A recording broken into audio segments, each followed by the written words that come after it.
All right, I want to talk about something a little different today. I want to talk about how to read tab and some things that people do when they read tab that you kind of have to learn to do correctly, or not. Let's say not say correctly. Let's say in the way that's most helpful to learning a song.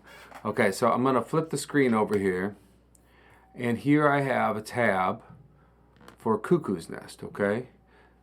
And if you've heard the song, it's helpful. If you haven't, though, we just have to trust the rhythm.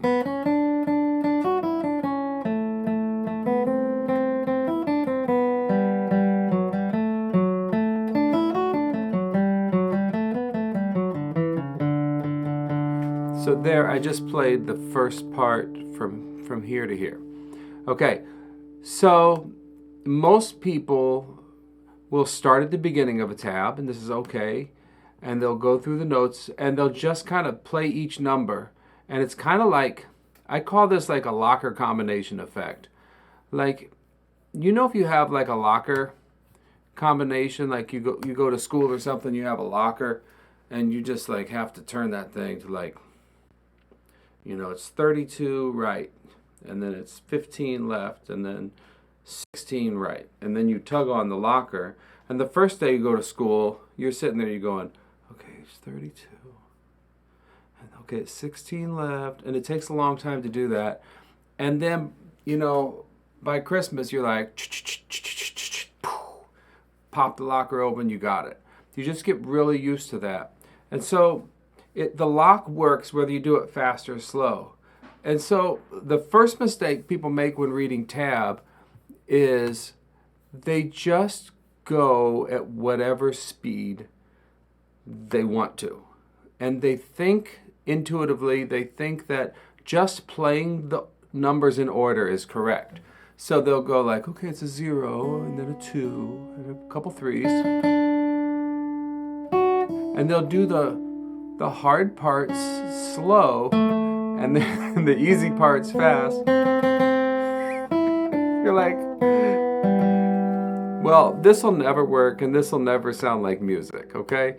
Because music has to have rhythm to it. So we can't just play the hard parts slow and the easy parts fast. We can't just play the numbers in order and say, oh, I got it right. It's not about getting the numbers in order. It's about playing the song. And the song has notes, yes, these are the numbers of the tab, but it has rhythm to it. So you have to get really good at the rhythm. Now, one reason that bluegrass or old-time fiddle tunes are such a good thing to learn on tab is because there's a lot of quarter notes and eighth notes. And the way we teach it, and this is not universal but pretty universal, is down on the beats and up on the ands, or down on the single notes and down up on the doubles. So here I've got 4 beats, 1, 2, 3, and 4, and that needs to be played 1, 2, 3, and 4, and the rhythm has to be right, and the picking has to be right, and then it's really right. So here's one thing you can do to really get the rhythm right. And what I did here is I switched this over. Actually took all the notes here. And the computer program does this, but it's kind of handy. I switched it over so it's just the rhythm. And so I can pick one note and play the whole rhythm.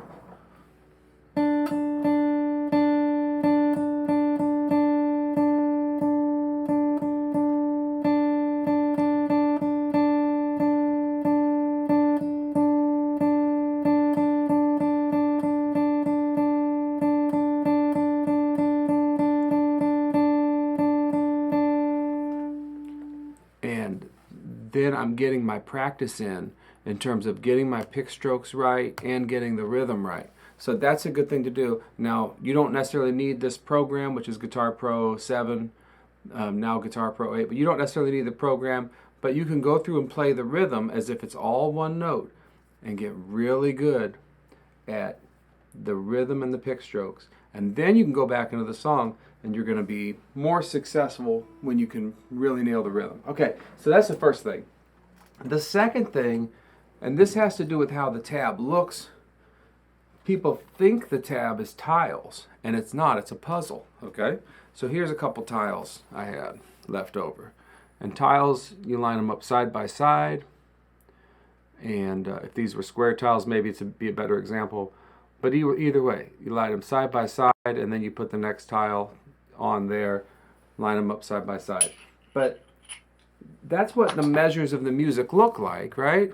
I can go over here and I'll say, right, yeah, doesn't it look like, here's my music, doesn't it look like, oh, I'm supposed to learn this, and then, well, there's a line there, so this is like a second tile, and this is another tile, and this is another tile. Doesn't it look like tiles? But if you take that approach, it's really hard to link the whole thing together. So if you learn one measure at a time, it's really hard to link. So I like to think of it instead like a puzzle. And I just pulled these two pieces out of the box, so they don't actually fit. But a puzzle has what? It's got this little piece here that's going to fit into the next puzzle piece. Okay, and like I said, this is not the right piece, but let's pretend it is. And it's going to fit into, I really wish it did, but it's going to fit into the next piece. Well, what's this going to be for us in our example? It's going to be the next note, or the first note of the next measure. So when I practice and I'm learning a tune here, I don't want to just practice this much. I want to practice the first note of the next measure along with it. Now I've got something that can be connected later. If I practice this much, like a tile, okay, I practice that, and then I practice this,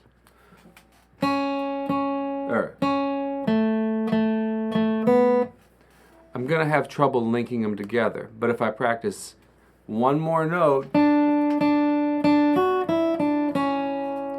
now I can link that all together. It's going to be a lot better.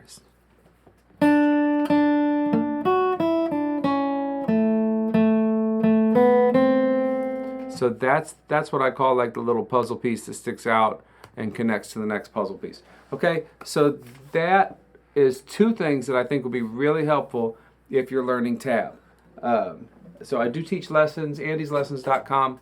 Come on by and visit. And thank you all very much, and have a great day.